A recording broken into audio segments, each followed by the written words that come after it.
जो ये पत्ता होता है जिसमें ब्रह्मा विष्णु महेश तीनों होते हैं, 64 योगनियां देवियां भी इसमें विराजमान हैं और 33 कोटि देवी देवता भी इसमें विराजमान हैं। एक बेलपत्र, कभी मौका लगे आपके जीवन में, अभी जब दुख तकलीफ कष्ट बहुता मात्रा में लगे, तब प्रयास करिए कि एक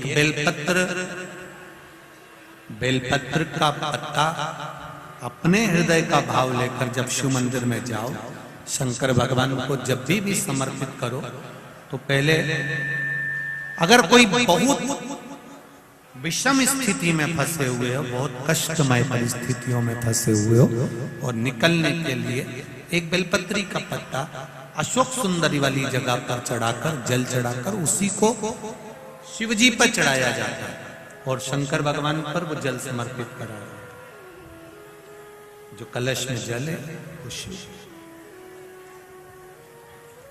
किस किस जगह पर चढ़ाना है? उसी पत्ते को पहले कहां चढ़ाना है? अशोक सुंदरी वाली जगह।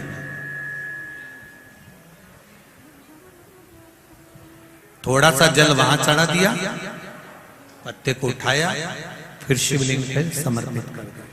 बचा हुआ जो कलश में जल है वो भगवान शंकर को समर्पित कर, शिव को समर्पित।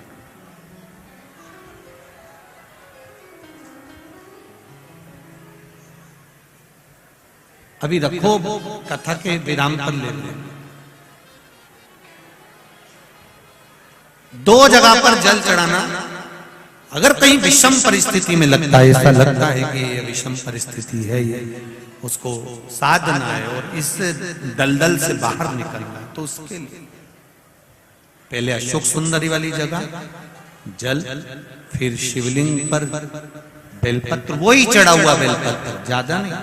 और फिर एक निवेदन करेंगे, अगर आप अलग से कोई बेलपत्र नहीं ले जा सकते हो, आपके पास में बेलपत्र नहीं है, शिवलिंग पे से बेलपत्र उठा लिया करो, उसी को धो के वापिस चढ़ा दिया। जरा समझिएगा इस बेलपत्री की पत्ती का। आप लोग जितने लोग भी टीवी के माध्यम से देख रहे हैं, या जितने लोग आस्था चैनल के माध्यम से, फेसबुक यूट्यूब के माध्यम से, और जितने लोगों को नजदीक से अगर ये बेलपत्री ना दिखे, तो आप लोग एलईडी के माध्यम से इसका स्मरण करिएगा जरा। ये बेलपत्री की पत्ती है। इस बेलपत्री की पत्ती में धोने के बाद भी, साफ करने के बाद भी,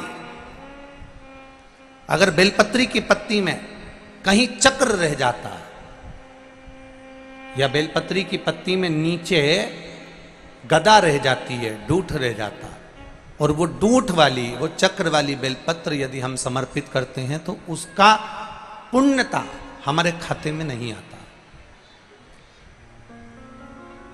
चक्र कैसा और गदा कैसी, डूठ कैसा? बेलपत्री की पौधे की डंडी में से बेलपत्री तोड़ी तो नीचे डूठ रह जाता, देखा है ना माताओं? जम के बोलो जरा, देखा है सबने? उस डूठ को निकाल दिया जाता है, उस डूठ को निकाल कर रख दिया जाता है।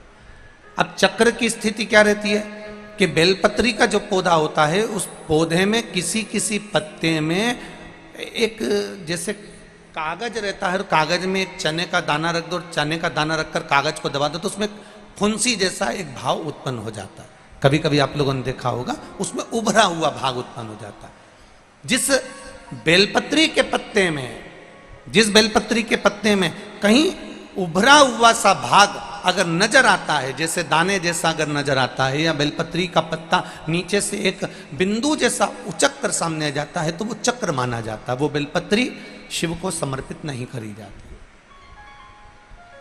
और यहां तक शिव महापुराण की कथा कर रही है, अगर आपके पास में नूतन कोई बेलपत्र नहीं है, आप किसी जगह से बेलपत्र लेकर नहीं आए हो, बेलपत्र आपकी थाली में नहीं है, पूजन की थाली में नहीं है, शिव महापुराण यहां तक कहती है कि शंकर भगवान पर चढ़ी हुई बेलपत्र उठाओ, उसको धो और वापिस उसको हाथ में लेकर देवाधिदेव महादेव से अपने हृदय की बात कहकर वो बेलपत्र वापिस शिव जी को समर्पित कर दो, शिव उसको स्वीकार कर ले। शंकर उसको स्वीकार कर ले।